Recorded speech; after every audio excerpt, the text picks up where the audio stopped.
Saturne est parfois appelée la perle du système solaire.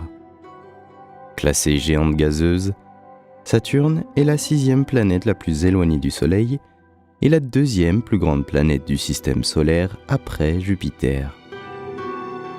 On sait que Saturne vient du nom du dieu romain Saturne, un analogue du dieu Chronos de la mythologie grecque qui commandait les puissants titans. C'est grâce à sa taille gigantesque et de son apparence inhabituelle que la géante gazeuse tire son nom. C'est la planète la plus éloignée de la Terre visible à l'œil nu. Mais la caractéristique la plus remarquable de la planète est son célèbre système d'anneaux. Bien que les autres géantes gazeuses du système solaire, Jupiter, Uranus et Neptune, aient également des anneaux, ceux de Saturne sont particulièrement proéminents, ce qui lui a valu le surnom de planète aux anneaux. Saturne est la dernière des planètes que les anciennes civilisations ont découvertes par elles-mêmes. De plus, c'est aujourd'hui la planète la moins explorée. Cependant, à l'heure actuelle, les données des scientifiques sur Saturne sont constamment reconstituées, et cela est dû à la mission planétaire Cassini. Ce vaisseau spatial a surveillé en permanence non seulement la géante gazeuse elle-même, son système d'anneaux, mais également les satellites de la planète. En raison de la nature gazeuse et de la haute pression à la surface, la vie sur Saturne est presque impossible, et plus encore, l'établissement d'une colonie humaine spatiale. Néanmoins, les scientifiques n'excluent pas que sur quelques-unes des lunes de Saturne, soit possible, en plus de l'existence avérée de liquides à leur surface, l'existence d'organismes simples. Dans ce contexte, les scientifiques suggèrent que les conditions sur Titan, la plus grande lune de Saturne, sont similaires à celles qui existaient sur notre planète il y a 4 milliards d'années, lorsque la vie venait juste d'émerger sur Terre. Imaginez ça, pas importés de la Terre, mais des organismes vivants locaux. Soit le maillon le plus simple de la vie, mais ce seraient déjà des extraterrestres. Chers voyageurs, bien le bonjour. Aujourd'hui, nous partons pour un nouveau périple spatial à la découverte des merveilles de notre système solaire autour de la géante aux anneaux. Avant de partir pour une nouvelle aventure, pensez à liker la vidéo et à vous abonner à la chaîne pour ne rien manquer. Merci à tous et bon voyage.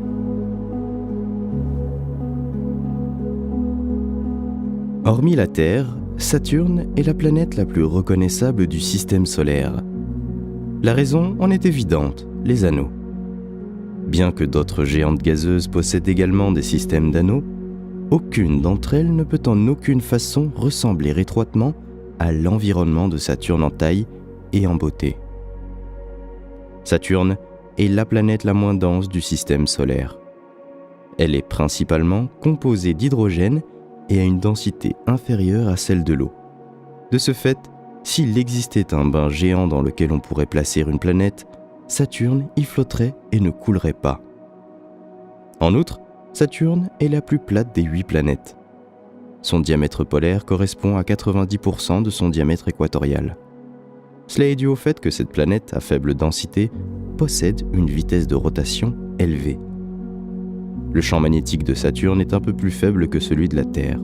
Cependant, son intensité est 1/20 de celle du champ magnétique de Jupiter. En plus, le champ magnétique de la planète a une caractéristique unique, qui est la coïncidence avec l'axe de rotation de la planète. Avec un rayon de 58 232 km, Saturne est la 2e plus grande planète de notre système solaire après Jupiter, présentant avec celle-ci plusieurs similarités que l'on évoquera dans cette vidéo. En effet, Saturne et Jupiter réunis représentent 92% de la masse totale des planètes du système solaire.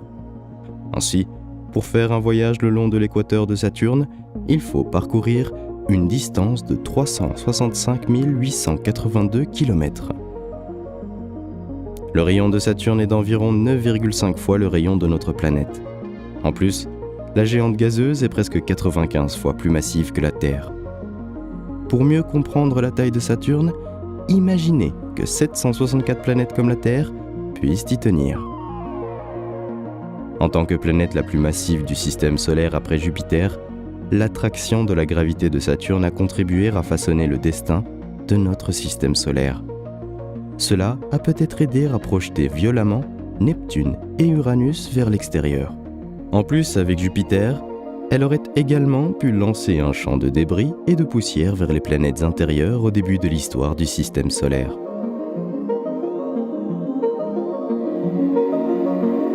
Chaque planète du système solaire prend un certain temps pour effectuer une révolution autour du Soleil et une révolution autour de son axe. Sur notre planète, ces périodes durent respectivement 365,25 jours et 24 heures, mais les choses sont différentes sur Saturne. En effet, la distance orbitale moyenne de Saturne est de 1,43 milliard de kilomètres. Cela signifie que Saturne est 9,5 fois plus éloigné du Soleil que la distance totale entre la Terre et le Soleil. En conséquence, il faut environ 1 heure et 20 minutes pour que la lumière du Soleil atteigne la planète. En plus, compte tenu de la distance de Saturne au Soleil, la durée de l'année sur la planète est de 10,7 jours terrestres, c'est-à-dire environ 29,5 années terrestres. Saturne tourne une fois sur son axe en seulement 10 heures et 34 minutes, ce qui en fait le deuxième jour le plus court parmi les planètes de notre système solaire. Seul Jupiter tourne plus vite. En raison de la vitesse de rotation élevée, Saturne s'aplatit au pôle et se dilate vers l'équateur, lui donnant à la planète la forme d'un sphéroïde, c'est-à-dire une sphère qui se bombe quelque peu autour de l'équateur. L'excentricité orbitale de Saturne est la troisième plus importante après Mercure et Mars. En raison de cette grande excentricité, la distance entre périhélie et l'aphélie de la planète est assez importante, d'environ 0,15 milliards de kilomètres. L'inclinaison axiale de Saturne est de 26,7 degrés. Cette inclinaison est très similaire à celle de la Terre, ce qui explique pourquoi la planète a les mêmes saisons que la Terre. Cependant, à cause de la grande distance entre Saturne et le Soleil, cette planète reçoit beaucoup moins de lumière solaire tout au long de l'année. C'est pour cette raison que les saisons sur Saturne sont beaucoup plus confuses que sur Terre. La deuxième caractéristique surprenante de la rotation de Saturne est le différent taux de rotation entre les différentes latitudes apparentes. Ce phénomène résulte du fait que la substance prédominante dans la composition de Saturne est un gaz et non un corps solide. Au fur et à mesure que Saturne et la Terre voyagent sur leur orbite, la distance qui les sépare change constamment. Lorsqu'elles sont proches, les deux planètes sont distantes d'environ 1,195 milliards de kilomètres. Cependant, lorsque Saturne et la Terre sont les plus éloignées l'une de l'autre, la distance qui les sépare est d'environ 1,66 milliard de kilomètres. Cette grande distance impose un long temps de vol pour que les engins spatiaux arrivent à Saturne. Cependant, la durée du vol vers Saturne est déterminée par deux facteurs: l'itinéraire choisi pour la mission et la vitesse de l'engin spatial. Par exemple, la mission Voyager 1 a atteint Saturne en 3 ans et 2 mois, alors que le vaisseau spatial Cassini a pris 6 ans et 9 mois pour arriver à Saturne. À cause de la grande distance lointaine séparant Saturne de la Terre, les explorations spatiales de cette géante gazeuse ont commencé plus tard. Le premier engin spatial à visiter la planète fut Pioneer 1, lancé par la NASA en 1973, qui a réussi à atteindre Saturne en 1979, volant à moins de 22 000 km de la planète aux anneaux. Les images de basse résolution du vaisseau spatial ont permis aux astronautes de découvrir 2 des anneaux extérieurs de la planète, ainsi que la présence d'un fort champ magnétique. En 1977, la NASA a lancé 2 autres missions, Voyager 1 et Voyager 2, qui ont fourni aux scientifiques des données précieuses sur Saturne, ses lunes et ses anneaux, ainsi que des milliers d'images en haute résolution. Ces 2 missions ont aidé les astronomes à découvrir que les anneaux de la planète sont constitués de boucles plus fines. Elles ont également renvoyé des données qui ont conduit à la découverte de 3 des lunes de Saturne. Il est convenable de noter que les 2 vaisseaux jumeaux ont poursuivi leur long voyage afin d'explorer l'espace interstellaire non encore visité par les engins spatiaux terrestres. Lancée en 1997, la station interplanétaire automatique Cassini-Huygens a été le 4e engin spatial à visiter Saturne et le premier à l'orbiter. La mission comprenait la station Cassini de la NASA et la sonde Huygens de l'Agence spatiale européenne, qui a été le premier engin à atteindre et à atterrir sur la surface de Titan. En effet, le vaisseau spatial Cassini était le plus grand vaisseau spatial interplanétaire jamais construit. La sonde, formée de 2 étages, pesait 5,4 tonnes. Elle a aidé à identifier les panaches sur la Lune glacée Encelade et elle a transporté la sonde Huygens qui a plongé dans l'atmosphère de Titan pour atterrir avec succès à sa surface. Après une décennie d'observation, Cassini a renvoyé des données incroyables sur la planète aux anneaux et ses lunes. En plus, Cassini a été la première mission à explorer un océan extraterrestre. La mission s'est terminée en 15 septembre 2017 après avoir effectué 293 orbites autour de Saturne. Afin de protéger les lunes de la planète, la sonde spatiale Cassini finit son voyage en s'écrasant dans l'atmosphère de Saturne.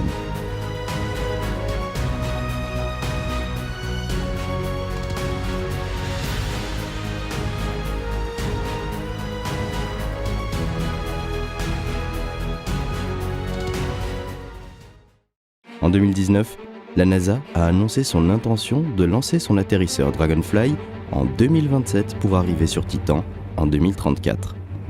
Dragonfly recherchera la potentialité de la vie sur Titan à l'aide de ses nombreux instruments embarqués, dont un spectromètre de masse pour déterminer la composition chimique du terrain et un sismomètre pour détecter les tremblements de terre sur la Lune. Dans l'atmosphère, Dragonfly surveillera les conditions atmosphériques et photographiera les paysages de Titan. En raison de la présence de lacs, de rivières et de mers d'hydrocarbures sur la Lune, il est fort probable de découvrir la première forme de vie extraterrestre. La géante gazeuse est principalement composée des mêmes composants que le Soleil. Cependant, la planète n'a pas la masse nécessaire pour déclencher des réactions de fusion et devenir une étoile. Comme le reste des planètes du système solaire, Saturne s'est formée à partir de la nébuleuse solaire. La planète s'est formée il y a environ 4,5 milliards d'années et a pris sa position actuelle de 16e planète à partir du Soleil il y a environ 4 milliards d'années.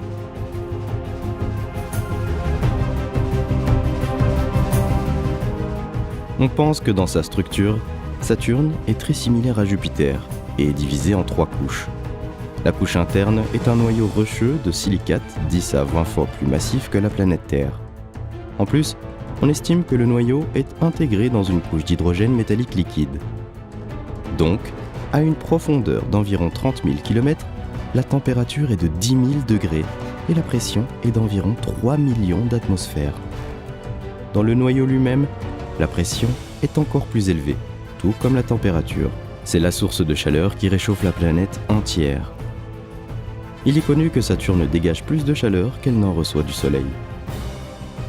La couche externe est constituée d'hydrogène moléculaire. La seule différence significative entre la structure de Saturne et celle de Jupiter est l'épaisseur des 2 couches externes. En fait, Jupiter a une couche métallique d'hydrogène de 46 000 km d'épaisseur et une couche moléculaire d'hydrogène de 12 200 km, tandis que Saturne mesure respectivement 14 500 km et 18 500 km. Saturne, comme Jupiter, émet environ 2,5 fois plus de rayonnement qu'elle n'en reçoit du Soleil.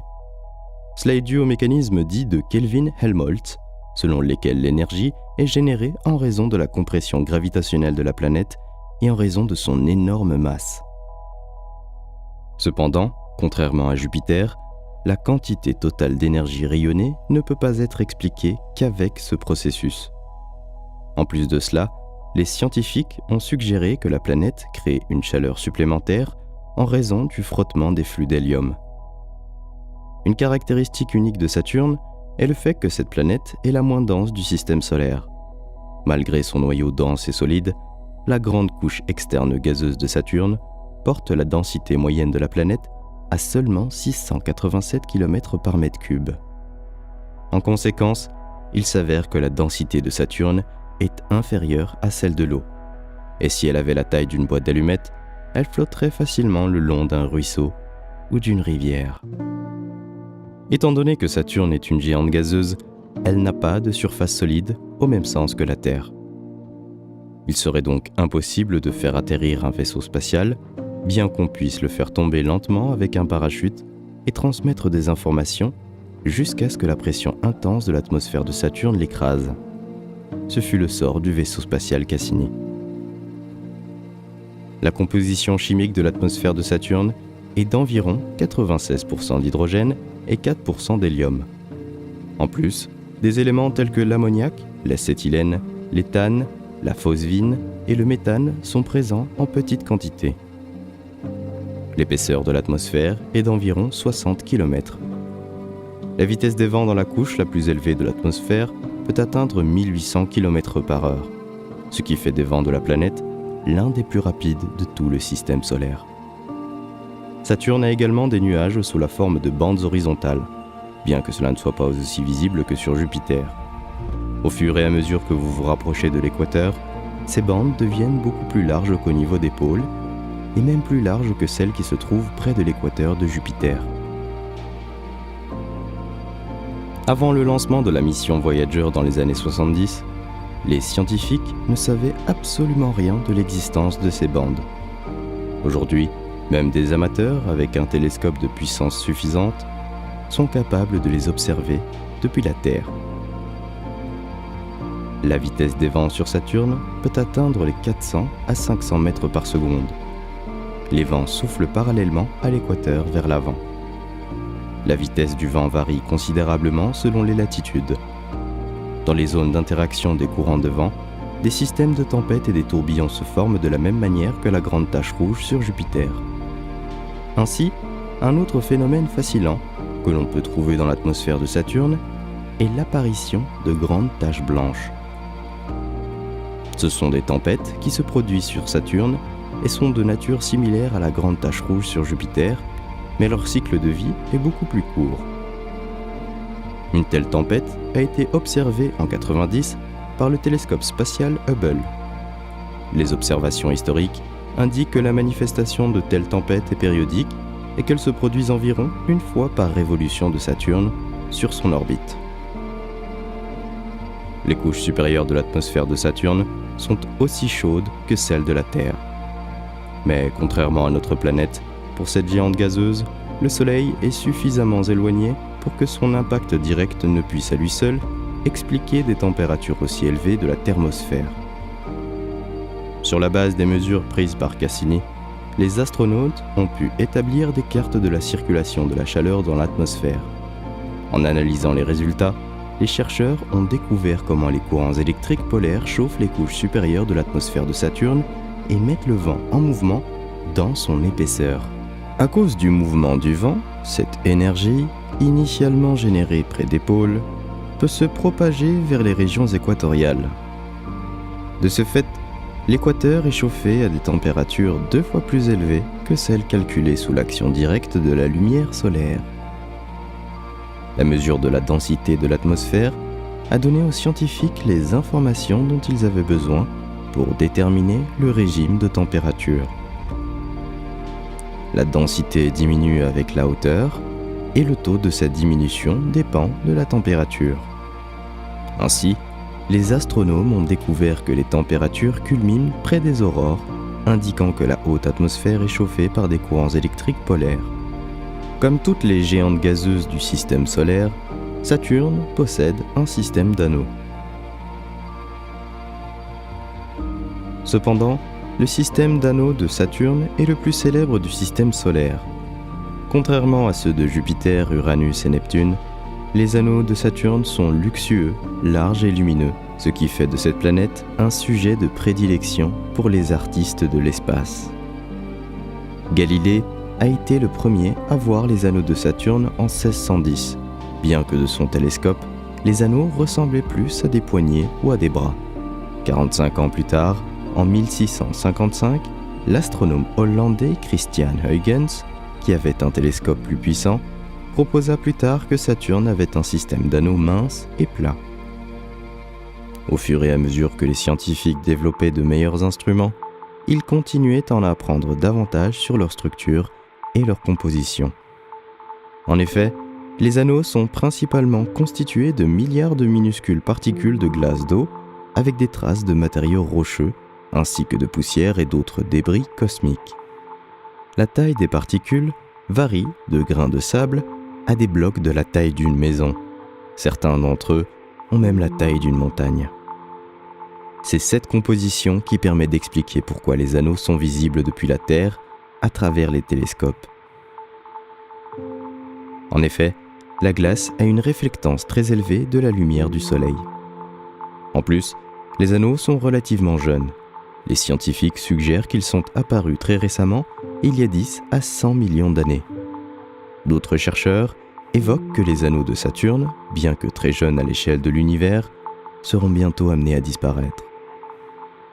Saturne a 7 grands anneaux, A, B, C, D, E, F et G, nommés par les lettres de l'alphabet latin dans l'ordre où ils ont été découverts.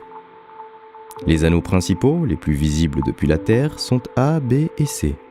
Ils sont les plus denses car ils contiennent des particules plus grosses. Les anneaux D, E et G moins brillants sont également appelés anneaux de poussière en raison de leurs particules qui sont de petite taille.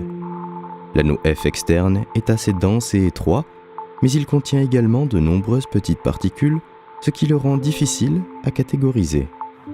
En fait, chaque anneau est constitué de milliers d'anneaux plus petits, littéralement pressés les uns contre les autres. Mais il existe des blancs entre les anneaux principaux.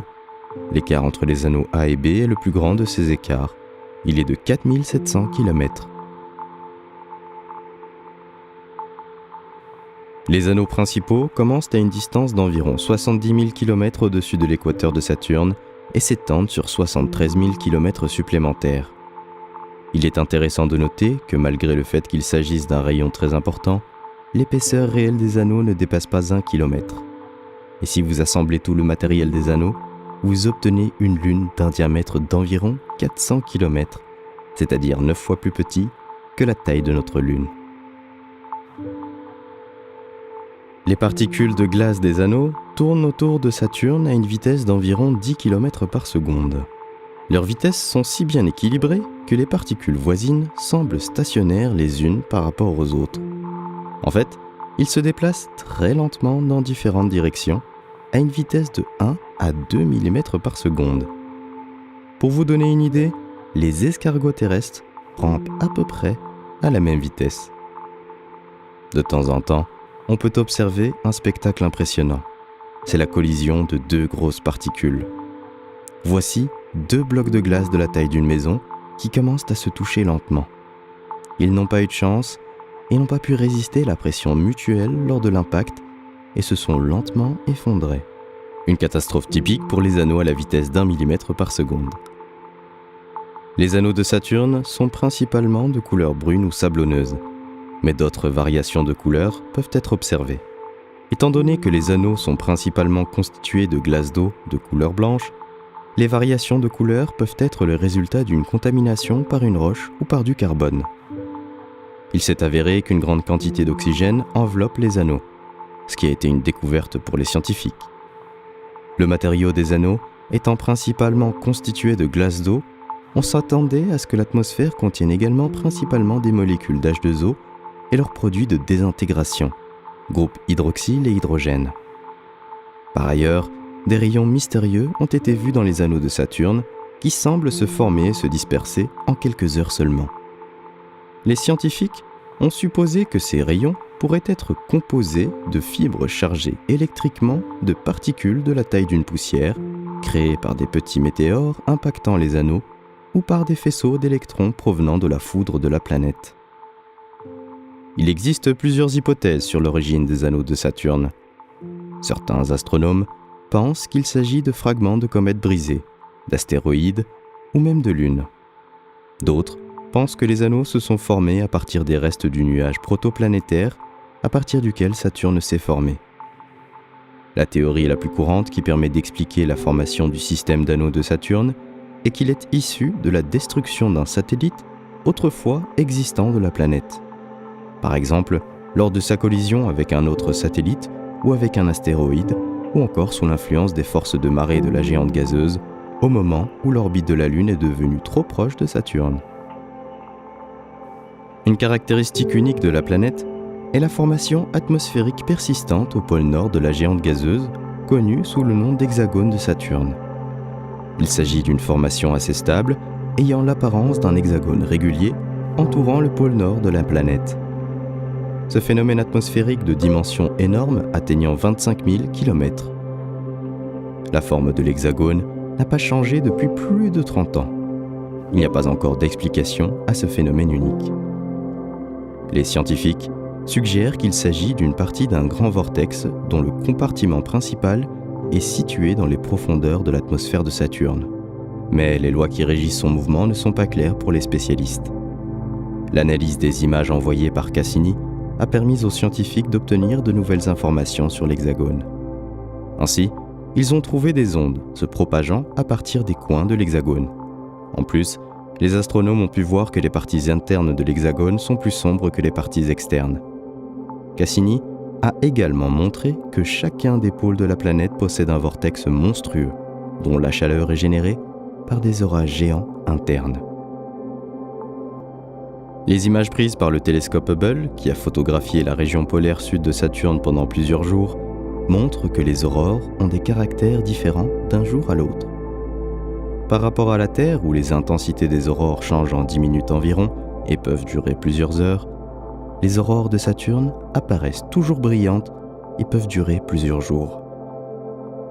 Les observations faites par Cassini lors de son vol vers la planète ont montré que les aurores de Saturne sont créées principalement par la pression du vent solaire, c'est-à-dire le flux de particules chargées du Soleil, et non par le champ magnétique du Soleil. Ainsi, la forte lueur aurorale du 28 janvier 2004 a été créée par une importante perturbation récente du vent solaire. Les images montrent qu'au fur et à mesure que l'aurore de Saturne devient plus brillante et donc plus forte, l'anneau de lumière entourant le pôle se rétrécit en diamètre. Par ailleurs, la rotation rapide et le puissant champ magnétique de Saturne permettent aux aurores d'apparaître sur cette planète, même à midi. Le phénomène est dû à la reconnexion des lignes de champ magnétique du côté jour de la magnétosphère du corps. La reconnexion magnétique est un processus courant dans l'espace qui provoque une accélération rapide des particules chargées et produit des événements tels que des éruptions solaires sur notre étoile, ainsi que des aurores. Lors d'une éruption solaire, un nuage de plasma gelé est émis dans l'espace, dont une partie peut atteindre la Terre. Lors de leur rencontre avec la magnétosphère, au niveau des pôles de notre planète, des particules chargées entrent en collision avec des atomes dans l'atmosphère, ce qui conduit à l'apparition d'aurores.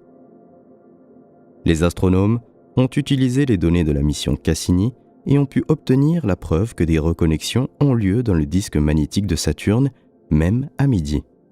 Les auteurs notent que l'écart apparent est dû à la rotation rapide de la planète qui tourne autour de son axe en une dizaine d'heures. Un mouvement aussi rapide peut comprimer le disque magnétique et créer des conditions propices aux reconnexions. D'après les calculs des astronomes, l'intensité de ce processus devrait être suffisante pour créer des aurores du côté jour. En 2019, des chercheurs américains ont découvert, à l'aide du télescope Subaru sur Hawaï, 20 nouvelles lunes en orbite autour de la planète.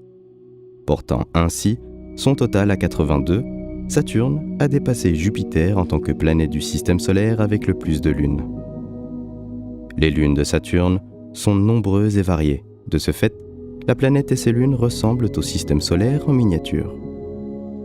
Selon la NASA, Saturne compte 82 lunes, 53 d'entre elles sont connues, alors que 29 autres attendent la confirmation de leur découverte et de leur nom officiel. Les lunes de la géante gazeuse varient en fonction de la taille, la forme et la composition. Certaines d'entre elles font une révolution complète autour de Saturne en une demi-journée, tandis que d'autres mettent environ 4 années terrestres pour faire le tour de la planète une fois.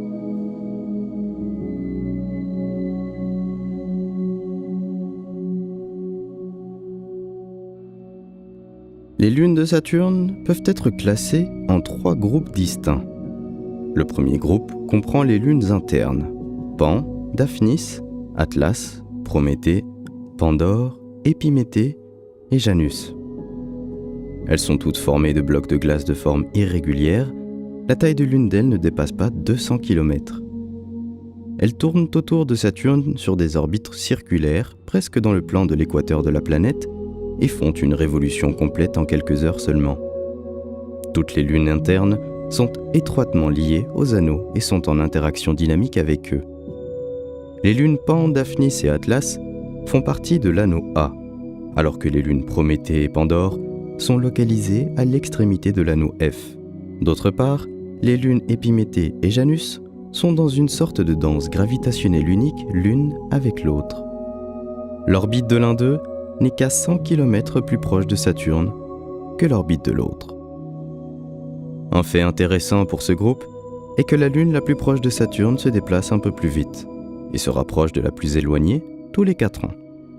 Au cours de cette approche, elles interagissent gravitationnellement l'une avec l'autre et changent d'orbite. Donc, la lune la plus proche se dirige vers une orbite légèrement plus éloignée, et inversement, la lune la plus éloignée se dirige vers une orbite légèrement plus proche.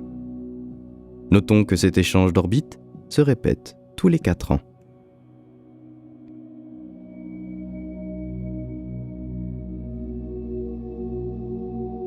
Le deuxième groupe comprend les grandes lunes de Saturne, Titan, Encelade, Mimas, Thétis, Dionée, Rhea et Japet.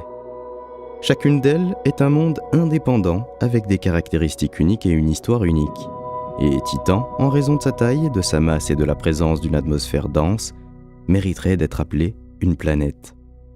Titan est le corps céleste le plus semblable à la Terre dans le système solaire, qui a ses propres saisons, ses propres rivières, lacs et même mers, à la seule différence que les températures moyennes à cet endroit, éloigné du Soleil, ne dépassent jamais moins 180 degrés, et tout le liquide ci-dessus est représenté par le méthane et l'éthane, des substances qui n'existent sur Terre que sous forme de gaz. Avec un rayon de 2574 km, Titan est la plus grande lune de Saturne et la deuxième plus grande du système solaire après Ganymède, la lune de Jupiter. Elle est même plus grande que la planète Mercure. La masse de Titan représente 96% de la masse en orbite autour de la planète, y compris les anneaux.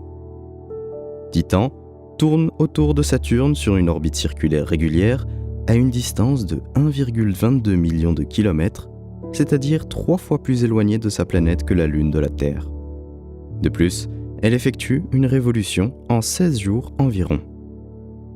Titan est une lune exceptionnelle.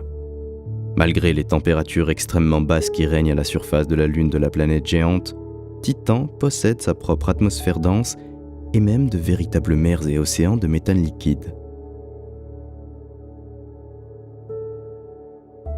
L'atmosphère de Titan est composée principalement de 98,4% d'azote et de 1,6% de méthane, avec des traces d'une petite quantité d'autres gaz, y compris divers hydrocarbures avec des mélanges de produits de photolyse d'argon et de métals tels que l'éthane, le cyanure, l'hydrogène, l'acétylène et l'hydrogène moléculaire. Ce dernier s'échappe lentement de l'atmosphère vers l'espace. En raison de la faible gravité, l'atmosphère de Titan s'étend jusqu'à une altitude de 1500 km et plus. La haute atmosphère de Titan montre une structure complexe en couche de la brume d'aérosol ou brouillard. En descendant dans l'atmosphère, le brouillard se transforme en un smog enveloppant des molécules organiques complexes. Ainsi, une épaisse couche de brouillard d'environ 300 km de hauteur de couleur orangée absorbe la majeure partie de la lumière solaire visible, ne permettant qu'environ 10% de la lumière d'atteindre la surface. Par conséquent, malgré le fait que Titan possède une atmosphère plus épaisse que la Terre, le brouillard global crée un effet de serre plus faible que celui observé sur la Terre. Donc, une personne se tenant à la surface de Titan pendant la journée n'enregistrera qu'1 millième de la luminosité de la lumière du jour de la surface terrestre. Cette comparaison tient compte non seulement de l'épaisseur de l'atmosphère, mais aussi de la plus grande distance de Titan au Soleil. Cependant, les niveaux de lumière à la surface de Titan sont 350 fois plus brillants que lors d'une nuit de pleine lune terrestre. Étant donné que le méthane dans l'atmosphère de Titan est constamment épuisé, il doit y avoir un mécanisme à la surface pour le reconstituer. Une possibilité est que Titan possède des volcans actifs qui émettent du méthane en permanence. Titan est en effet très similaire à la Terre primitive. Il est couvert d'étranges lacs, de collines, de montagnes et de canyons. En plus, sur cette lune, il existe des pluies de méthane avec une activité volcanique. Sur sa surface, il y a des dunes de sable avec un mélange de méthane, d'éthane et de glace d'eau avec des taches sombres de boue. Par ailleurs, un grand cratère d'impact en plusieurs éléments concentriques ont été découverts, ce qui suggère que la surface de Titan n'a pas été formée principalement par des cratères d'impact, mais bien par une activité géologique. Avec les basses températures régnant à la surface de Titan, environ moins 179 degrés, le méthane et l'éthane peuvent exister sous forme liquide et jouer le même rôle que l'eau joue sur Terre. Ils tombent à la surface sous forme de pluie, s'écoulent le long des cours d'eau et forment des mers et des lacs. En outre, les données de Cassini ont permis de découvrir l'existence d'océans ou de lacs de méthane liquide sur Titan. Ainsi, le plus grand lac de l'hémisphère sud de Titan est le lac Ontario, qui a été découvert jusqu'en juin 2005 près du pôle sud de Titan, et ainsi nommé parce que sa forme et sa longueur sont similaires à celles du lac Ontario terrestre, bien que le lac de Titan soit beaucoup plus large. Par conséquent, il existe une météorologie développée, des formes de relief complexes et diverses, avec une activité géologique complexe qui font de Titan l'un des corps célestes les plus intéressants du système solaire. Titan est le seul corps céleste de notre système solaire, à part la Terre, qui possède des corps liquides permanents à sa surface. Cependant, étant donné que les températures de surface au pôle sont en moyenne à moins 179 degrés, le liquide est un mélange de méthane, d'éthane et de propane, et non d'eau. En outre, les précipitations, l'érosion, l'activité fluviale et le brouillard sont des arguments de la forte similitude de Titan et de la Terre primitive, malgré l'énorme différence de température. Avec le début des recherches dans le système de Saturne, il est devenu tout à fait clair qu'Encelade est beaucoup plus complexe et contient beaucoup plus de secrets qu'on ne le pensait auparavant.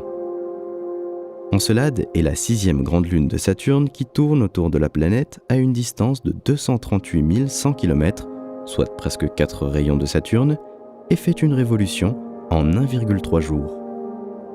Son orbite est située dans la partie la plus dense de l'anneau et de Saturne. Très probablement, cet anneau, doit son origine à cette lune. La forme d'Encelade est un ellipsoïde à 3 axes, avec l'axe le plus long en face de Saturne et l'axe le plus court reliant les pôles nord et sud. La densité moyenne d'Encelade est de 1,61 g par cm3. Elle a le plus haut albédo de tout le système solaire, 90%, et par conséquent, presque toute la lumière du Soleil tombant sur la surface d'Encelade en est réfléchie. C'est pourquoi elle représente la plus brillante lune du système solaire. Sa surface, très jeune, a relativement peu de cratères dessus, caractérisés par un fond bombé, et il y a même des zones où ils sont absents. Le composant principal d'Encelade est la glace d'eau, de sorte que sa surface est presque blanche. La température moyenne de surface est de 198 degrés. Les reliefs les plus intéressants sont les failles. Ces dépressions peuvent s'étendre jusqu'à 200 km de long et 5 à 10 km de large, avec une profondeur allant jusqu'à 1 km. Les rayures constituées de sillons et de crêtes de forme curviligne sont également curieuses. Ils séparent souvent les zones plates des zones avec des cratères. Le 14 juillet 2005, la station Cassini rencontre Encelade pour la 3e fois, passant à une altitude de seulement 172 km au-dessus de sa surface. Au cours de ce vol, la station a réussi à détecter pour la première fois les geysers d'Encelade. Les concentrations maximales d'émissions ont été enregistrées au moment où Cassini est passé sur des failles tectoniques déterminées par un système de fissures parallèles et étroits appelé les rayures de Tigre. Des soupçons de longue date ont été confirmés. Encelade n'est pas une lune morte de Saturne, mais bien une lune géologiquement active. Cette activité peut être causée par un fort réchauffement du noyau, qui doit être fondue à certains endroits. En effet, dans la région de son pôle sud et à partir du système de fissures, des geysers de fines poussières de glace jaillissent dans l'espace, formant des fontaines de particules de glace s'élevant sur des centaines de kilomètres. Cette poussière se dissipe ensuite sur toute l'orbite d'Encelade, formant l'anneau E de Saturne le plus éloigné et le plus raréfié. Malgré sa petite taille, Encelade a une atmosphère ténue, formée surtout de la vapeur d'eau à 91%, de l'azote à 4%, et il y a aussi un peu de dioxyde de carbone, de monoxyde de carbone et d'azote. La gravité de cette petite lune n'est pas suffisante pour retenir l'atmosphère. Il existe donc une source constante de son réapprovisionnement. Ainsi, de puissants cryovolcans ou des geysers peuvent servir de telles sources. En supposant que la formation d'Encelade, comme d'autres lunes glacées de Saturne, se soit produite rapidement, on peut estimer sa structure interne. Très probablement, il y a un noyau de roche entouré d'un manteau de glace. Par conséquent, la destruction de l'ancien relief est probablement due au fait que des coulées chaudes ont fait fondre les éléments glacés du relief. Les scientifiques supposent que le cryovolcanisme sur la Lune glacée est périodique. Ainsi, chaque période ne dure que 10 millions d'années, et ces époques actives sont séparées par des intervalles de calme d'une durée de 0,1 à 1 ou 2 milliards d'années. Donc, c'est cette activité périodique qui explique la grande différence d'âge de la surface d'Encelade dans son hémisphère nord, 4,2 milliards d'années, à l'équateur, de 170 millions à 3,7 milliards d'années, et dans le sud, de 5 à 100 millions d'années. Ainsi, un tel événement renouvelle de 10 à 40% de la surface d'Encelade, ce qui est cohérent avec la superficie de la région active actuelle au sud, 10% de la surface totale. Par ailleurs, les scientifiques ont découvert sur Encelade l'existence des traces d'expansion de la croûte semblables à l'expansion océanique de la Terre, mais avec une différence étonnante. L'expansion se produit dans une direction, comme le mouvement d'un tapis roulant. Ainsi, ce système de fissures, aussi appelé rayures de tigre, est analogue à la dorsale médio-océanique de la Terre, où la matière volcanique monte des profondeurs et renouvelle la croûte. D'autre part, la présence d'un océan sous la surface de la glace est confirmée par des geysers jaillissant de fissures, mais aussi par des mesures du champ gravitationnel. La superficie de l'océan est d'environ 80 000 km², soit environ 10% de la superficie totale de la Lune. Par ailleurs, l'épaisseur de la couche d'eau est d'environ 10 km. Sa profondeur est de 30 à 40 et les températures des océans varient de moins 45 degrés dans les couches supérieures à plus de 1 degré en profondeur. Il est convenable de noter que ce sont des paramètres comparables à ceux dans les eaux terrestres arctiques et antarctiques. Mimas est la grande lune la plus proche de Saturne. Elle tourne autour de la planète à une distance de 185 600 km, soit environ 3 rayons de Saturne, et fait une révolution en presque un seul jour. La forme de Mimas est un ellipsoïde à 3 axes, avec l'axe le plus long en face de Saturne et le plus court reliant les pôles nord et sud. Sa densité moyenne est de 1,15 g par cm3. Son albédo est de 60%. Très probablement, elle se compose presque entièrement de glace d'eau. Aucun signe d'activité interne n'est visible à la surface de Mimas. Elle est couverte de cratères. Le plus grand a été nommé Herschel. Son diamètre est d'environ 130 km. Thétis est la 3e grande lune de Saturne. Elle tourne autour de la planète à une distance de 294 700 km, un peu moins de 5 rayons de Saturne, et fait un tour en 1888 jours. Thétis a une forme ellipsoïdale. Sa densité moyenne est de 0,984 g par cm3, son albédo est de 80%. Apparemment, cette lune est presque entièrement composée de glace d'eau. La surface de Thétis est couverte de nombreux cratères, Cependant, des traces de processus géologiques y sont également visibles, par exemple une énorme faille qui s'étend sur plusieurs centaines de kilomètres qui s'appelle Ithaque. Dionée est la 4e grande lune de Saturne. Elle tourne autour de la planète à une distance de 377 400 km, soit un peu plus de 6 rayons de Saturne, et fait un tour en 2,7 jours. Le diamètre de Dionée est de 1120 km. Sa masse volumique moyenne est de 1,48 g par cm3 et son albédo est de 60%. La densité très élevée indique que cette lune contient une proportion importante de roches. Sa surface est plus ancienne que la surface d'Encelade, mais beaucoup plus jeune que la surface de Tétis ou de Rhéa. La croûte de glace de la Lune est coupée par de nombreuses failles et canyons, ce qui indique que Dionée a une activité géologique.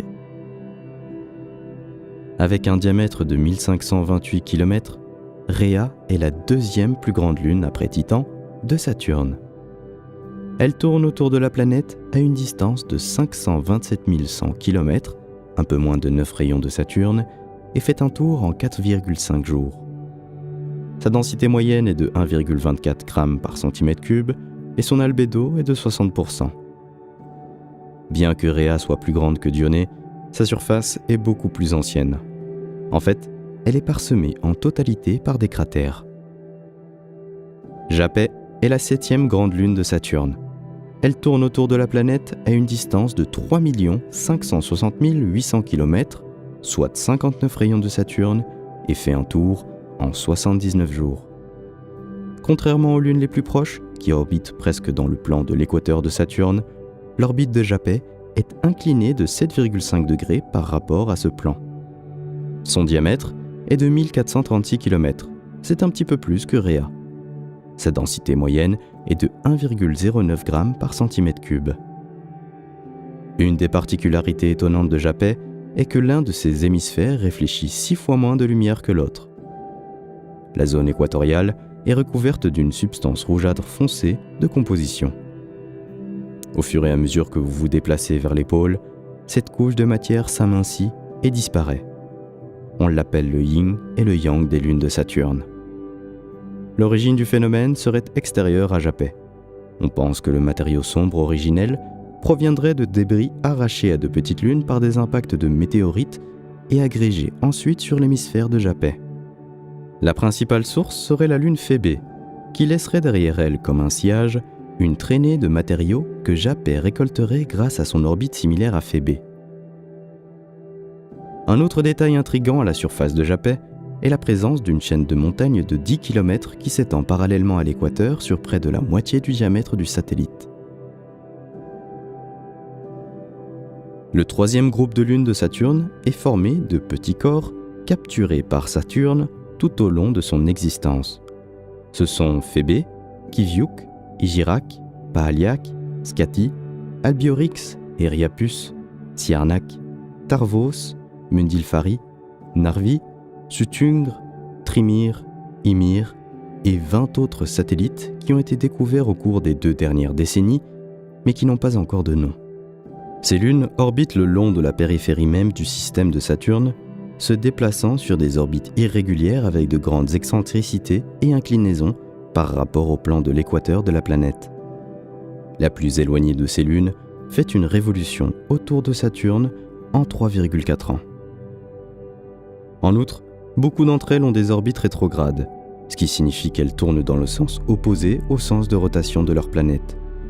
L'étude des orbites de ces lunes peut révéler leurs origines, ainsi que des informations sur les conditions entourant Saturne au moment de sa formation.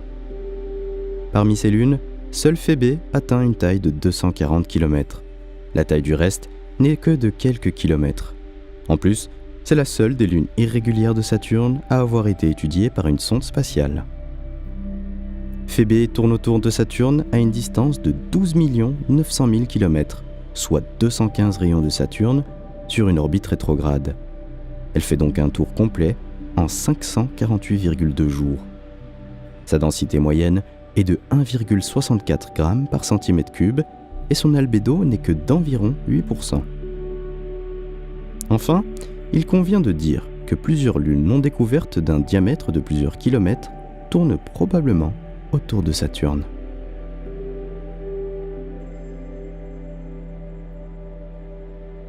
La planète Saturne ne remplit pas les conditions nécessaires à l'existence des formes de vie que nous connaissons.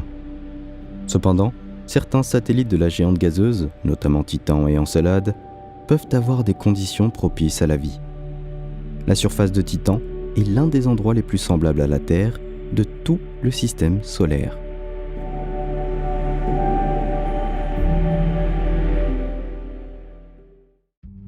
Pendant plusieurs décennies, les scientifiques ont sérieusement argumenté sur la possibilité de l'existence d'au moins la vie la plus simple sur la Lune de Saturne. Malgré une forme d'existence aussi inhabituelle, les mers de Titan pourraient devenir une sorte de berceau de vie pour les organismes extrémophiles omniprésents sur la Terre.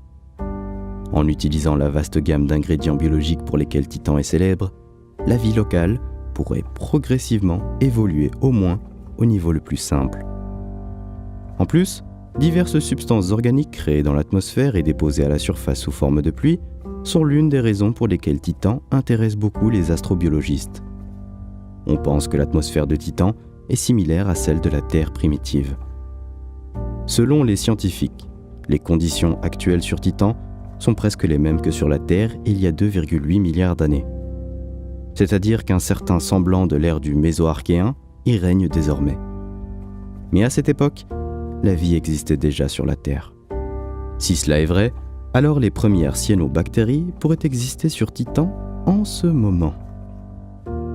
Pour l'histoire, ces bactéries étaient activement engagées dans la conversion du dioxyde de carbone atmosphérique en oxygène gazeux sur la Terre il y a 2,8 milliards d'années. Et c'est cette activité qui est à l'origine de l'établissement du rapport actuel d'azote et d'oxygène sur Terre, ce qui a été une étape clé pour l'existence de la vie telle que nous la connaissons aujourd'hui.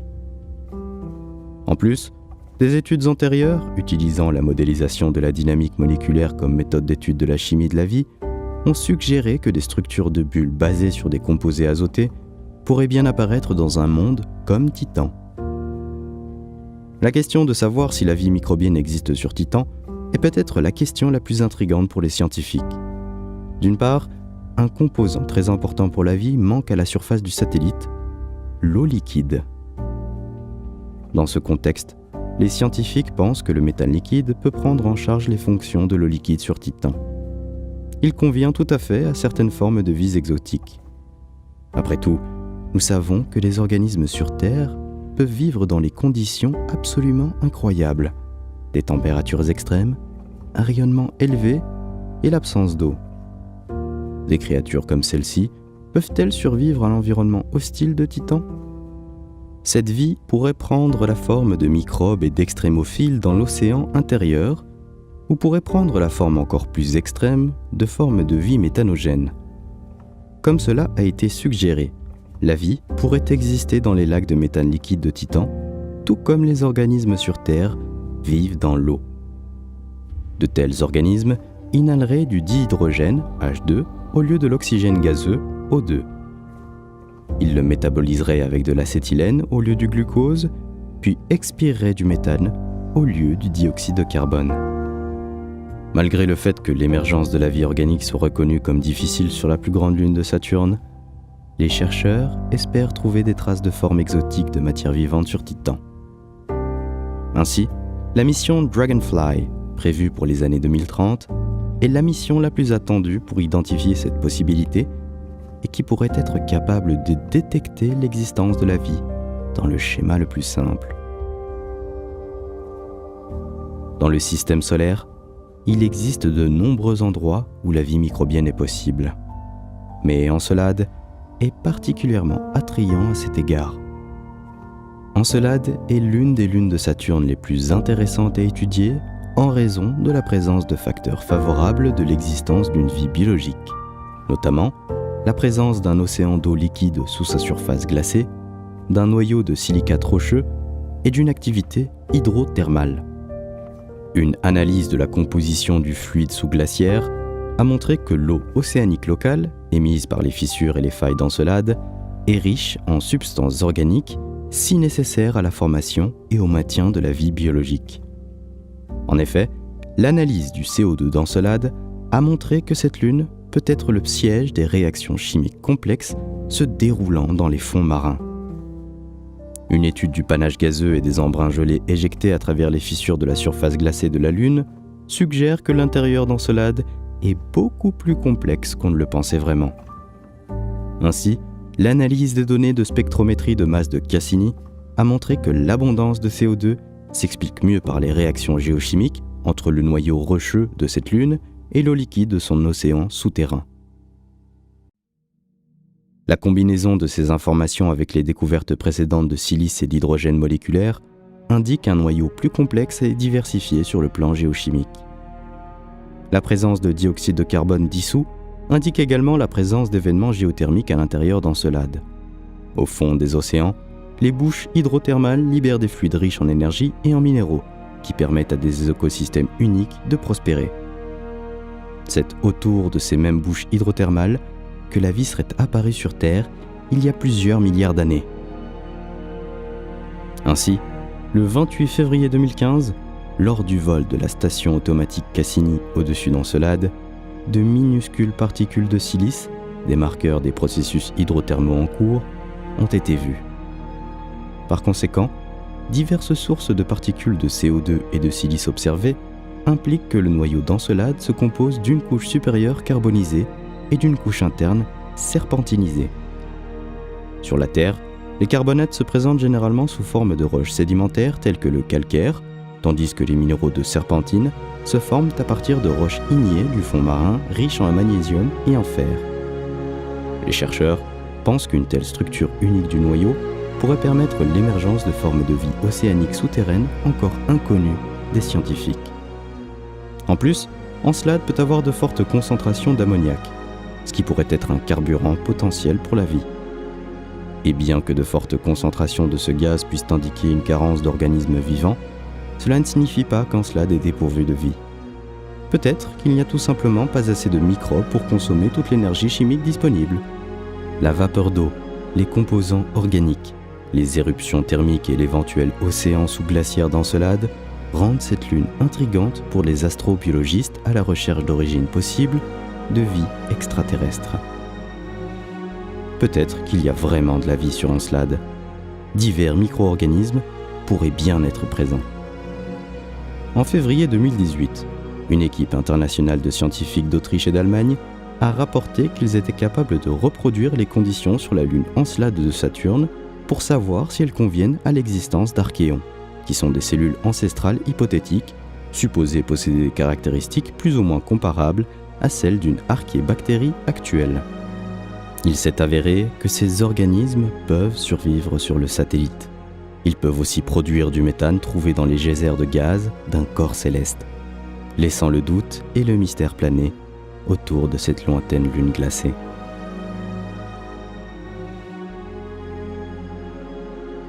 Trouver une vie extraterrestre est un vieux rêve de l'humanité. Et bien sûr, il est logique de ne la chercher que là où au moins quelque chose de vivant peut survivre, là où il y a au moins les conditions les plus propices à la vie. Il est presque impossible d'imaginer une vie humaine sur Saturne. Cependant, lorsqu'on considère les géantes gazeuses comme des objets de colonisation potentiels, une grande attention est accordée à leur lune, Titan et Encelade. Dans ce contexte, Titan, la plus grande lune de Saturne, est un corps céleste le plus prometteur en termes de recherche de vie. Dans un avenir lointain, selon les scientifiques, il pourra devenir un candidat sérieux à la colonisation humaine. Cependant, à ce jour, la colonisation de Titan n'a qu'un intérêt scientifique et purement fictif. Mais les experts suggèrent qu'à l'avenir, un tel vol pourrait être justifié en raison de l'épuisement des réserves d'hydrocarbures sur notre planète, qui sont présents sur Titan en quantité énorme. Le principal obstacle à la colonisation d'un satellite, même dans un futur lointain, est son éloignement de la Terre. Les technologies actuelles, qui sont pour le moment très limitées, pourraient être utilisées pour coloniser la Lune et Mars, mais ne sont pas suffisantes pour mener à bien le plan de colonisation de Titan. Le programme potentiel de colonisation de Titan comprend principalement la création d'une base industrielle qui serait chargée de recevoir et d'envoyer des marchandises sur la Terre. Les hydrocarbures ainsi que l'hélium pourraient devenir la principale matière première produite à la surface de Titan. Afin de fournir suffisamment d'énergie à une colonie sur Titan, il faudra développer activement l'énergie thermonucléaire grâce aux réserves d'uranium et de plutonium à la surface de cette lune.